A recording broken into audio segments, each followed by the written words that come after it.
पूरी दुनिया में ठाकुर जी का बड़ा श्रृंगार सवेरे होता है।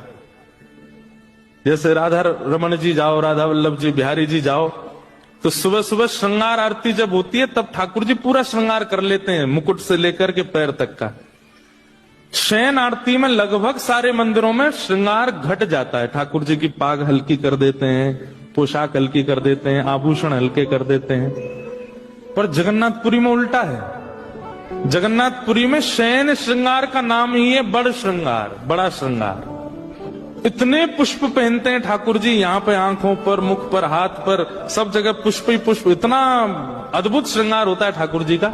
मैंने पूछा, मैंने कि भैया ये जगन्नाथ जी को पूरे दिन तो हल्के हल्के श्रृंगार, रात में इतना भारी श्रृंगार करके क्यों सुलाते हो? अब आपको कोई हार पहना दे, गले में बिल्कुल यहाँ पे वो पहना दे, पूरी चूड़ियां पहना दे, माताओं को गले पैरों में पाजेब पहना दे, कमर में कौंदनी, अब सो जाओ, ऐसे कौन सोता है?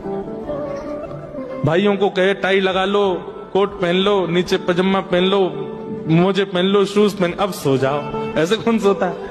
ये तो नियम है कि भाई हल्के वस्त्रों में ही सोया जाता है। पर जगन्नाथ जी इतना श्रृंगार करके क्यों सोते हैं? तो पुजारी जी बोले, अंदर की बात है।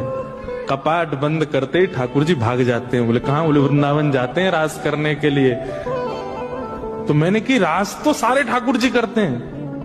राधा रमन जी भी कपाट बंद होने के बाद रास में चले जाते हैं, राधा वल्लभ जी रास में जाते हैं, बिहारी जी भी रास में जाते हैं। उनका तो इतना श्रृंगार होता नहीं।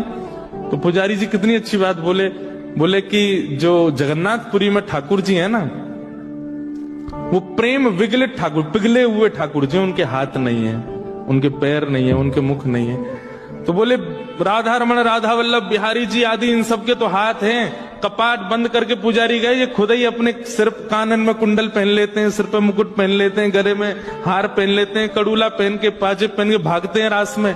पर हमारे जगन्नाथ जी के हाथ पांव नहीं है, इसलिए पुजारी श्रृंगार करके इनको शयन में भेजते हैं। जाओ अब रास में जाओ।